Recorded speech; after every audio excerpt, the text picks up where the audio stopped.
नमस्कार, आप देख रहे हैं न्यूज प्लस 21। मैं हूं आपके साथ ललिता चक्रधारी। छत्तीसगढ़ में फर्जी दिव्यांग प्रमाण पत्र के सहारे सरकारी नौकरी हथियाने वालों की लिस्ट लगातार लंबी होती जा रही है। ऐसा ही एक मामला महासमुंद संचालक कृषि कार्यालय में सामने आया है, जहां सहायक संचालक कृषि पर फर्जी दिव्यांग प्रमाण पत्र के सहारे नौकरी हासिल करने के आरोप लगाए गए थे।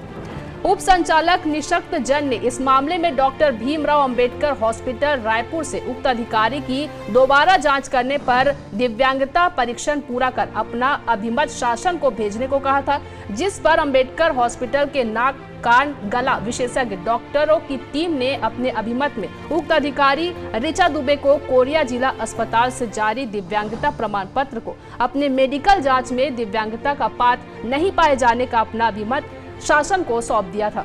इसके बावजूद ऋचा दुबे सहायक संचालक कृषि अपने पद पर बनी हुई है। इस मामले में छत्तीसगढ़ दिव्यांग सेवा संघ ने शासन से कार्रवाई की मांग की है। बता दें कि ऋचा दुबे की दिव्यांगता प्रमाण पत्र कोरिया के जिला चिकित्सा बोर्ड के डॉक्टर सुनील कुमार गुप्ता के अलावा 3 अन्य सदस्यों के हस्ताक्षर से जारी किया गया। लेकिन बड़ा सवाल यह है कि कोरिया जिला चिकित्सा बोर्ड से जारी दिव्यांगता प्रमाण पत्र को अंबेडकर हॉस्पिटल के चिकित्सा विशेषज्ञों ने निरस्त कर दिया।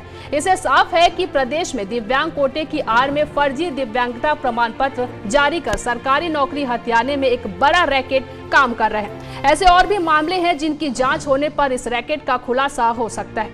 अगले एपिसोड में हम ऐसे ही कुछ और मामले आपके सामने लेकर आते रहेंगे। तब तक के लिए देखते रहिए न्यूज प्लस 21, आपके हक की बात।